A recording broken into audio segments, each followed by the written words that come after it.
and that is because this is all about relationship building, and I don't want you to take any of my advice or to start doing anything that I suggest today until you're convinced that it will build and enhance stronger relationships for your organizations. Because it is all about relationships, not about the technology.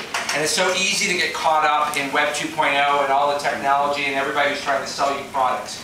What I'm going to try to do today is to kind of get to the core of what works and what doesn't work, and to share with you how online fundraising actually happens as opposed to how most people think it ought to happen. So let's go ahead and get started with a few definitions. As Clint mentioned, I did found an organization called the ePhilanthropy Foundation. The mission of that organization was to help nonprofits understand the importance of the internet. And I think that we succeeded in that. It's very hard to find a nonprofit these days who doesn't understand that the internet is part of their future.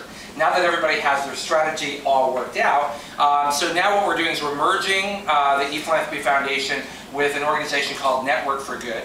And what I'm doing now is devoting my time to what we call the next generation of ePhilanthropy, and that is people-to-people fundraising. So now, beyond just learning that the internet is important, what we want to do now is sort of have the rubber hit the road.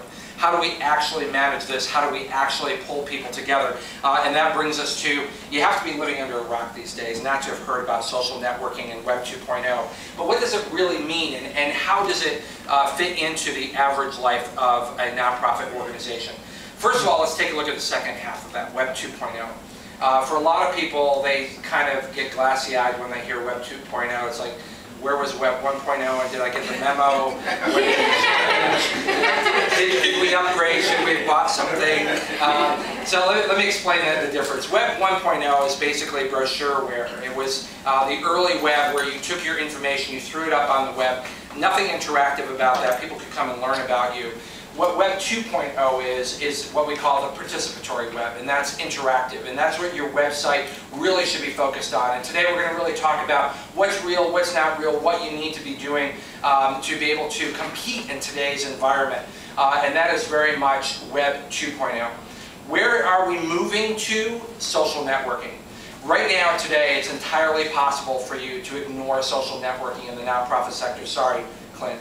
And you're going to be fine. The problem is that when social networking for nonprofit organizations today is where ePhilanthropy was about 3 or 4 years ago. And to delay now is to lose that competitive edge. So if you start using the tools that I talk about you today, if you get familiar with organizations like CareTube and others, you're going to thank me 3 or 4 years from now when everybody has to be an expert in social networking in the nonprofit space. You're going to be ahead of the curve. So don't wait, don't delay. Use what I'm talking to you about today. But don't be too concerned that that train has left the station, that I can't compete. Now's really the time to learn how to compete.